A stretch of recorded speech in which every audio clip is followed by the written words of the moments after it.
Hi friends, കുഴവ് ഇഷ്ടമാണോ നിങ്ങൾക്ക്? ഞാൻ ഈ പറയുന്ന രീതിയിൽ നിങ്ങൾ കുഴവൊന്ന് ട്രൈ ചെയ്ത് നോക്കൂട്ടോ. അതിന് വേണ്ടിയിട്ട് കുറച്ച് ചെറിയുള്ളി, ഇഞ്ചി, പച്ചമുളക് ചതച്ചെടുത്ത് വെച്ചിട്ടുണ്ട് കേട്ടോ ഞാൻ. അതിനുശേഷം വേറൊരു പാത്രത്തിൽ 1/4 ടീസ്പൂൺ മഞ്ഞൾപ്പൊടി, 2.5 ടീസ്പൂൺ മുളക് പൊടി, 2 ടീസ്പൂൺ മല്ലിപ്പൊടി, അല്പം ഉപ്പും കൂടി ചേർത്ത് ഈ പാത്രത്തിൽ നല്ല പോലെ ഒന്ന് മിക്സ് ചെയ്ത് കൊടുക്കുന്നുണ്ട് കേട്ടോ. നല്ല പോലെ അതൊന്ന് യോജിപ്പിച്ചെടുക്കണം. ഇതാണ് നമ്മുടെ ഈ കൊഴുവക്കറിയുടെ പ്രധാന മിക്സ് കേട്ടോ. ഇതുപോലെ കുറച്ച് പച്ച വെളിച്ചെണ്ണയും ചേർത്ത് നല്ല പോലെ മിക്സ് ചെയ്ത് കൊടുക്കാം കേട്ടോ.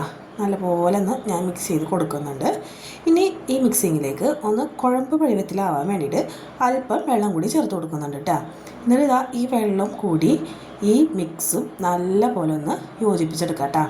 നല്ലപോലെ യോജിപ്പിച്ചെടുത്ത് കുറച്ച് നേരം ഒന്ന് റെസ്റ്റ് ചെയ്യാൻ വയ്ക്കണം കേട്ടോ. നമ്മുടെ ഈ മിക്സിങ്ങിലാണ് ഇതിൻ്റെ ടേസ്റ്റ് ഇരിക്കുന്നത് കേട്ടോ. ഇതുപോലെ ആക്കിയിട്ടുണ്ട്. ഞാൻ റെസ്റ്റ് ചെയ്യാൻ വെച്ചു ശേഷം ഒരു ചട്ടി അടുപ്പത്ത് വെച്ച് ഈ ചതച്ച ഉള്ളിയും പച്ചമുളകും ഇഞ്ചിയും എല്ലാം കൂടി നമ്മൾ സാധാരണ വാട്ടുന്ന പോലെ വാട്ടി നമ്മൾ നേരത്തെ മാറ്റി വെച്ച മസാലയില്ലേ മിക്സ് അത് ഞാൻ അതിലേക്ക് ചേർത്ത് നന്നായി യോജിപ്പിച്ച് കൊടുക്കുന്നുണ്ട് കേട്ടോ.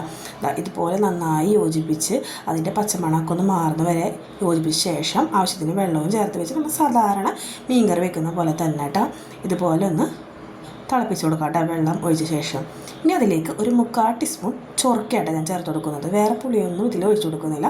ചൊറുക്കയാണ് നമ്മൾ ഇതിൽ ചേർത്ത് കൊടുക്കേണ്ടത് കേട്ടോ. അതാണ് ഈ കറിയുടെ പ്രത്യേകത. അതിനുശേഷം നമ്മൾ കഴുകി ക്ലീൻ ചെയ്ത് വെച്ചിരിക്കുക നമ്മുടെ മീനിലേക്ക് കൊഴുവ അത് ഇതിലേക്ക് ഇട്ട് കൊടുക്കാം കേട്ടോ.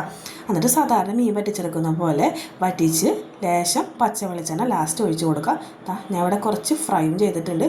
അപ്പോൾ മറ്റൊരു വീഡിയോയുമായി കാണാം. എല്ലാവരും ലൈക്ക് ചെയ്യുക, ഷെയർ ചെയ്യുക, സബ്സ്ക്രൈബ് ചെയ്യുക. ബൈ.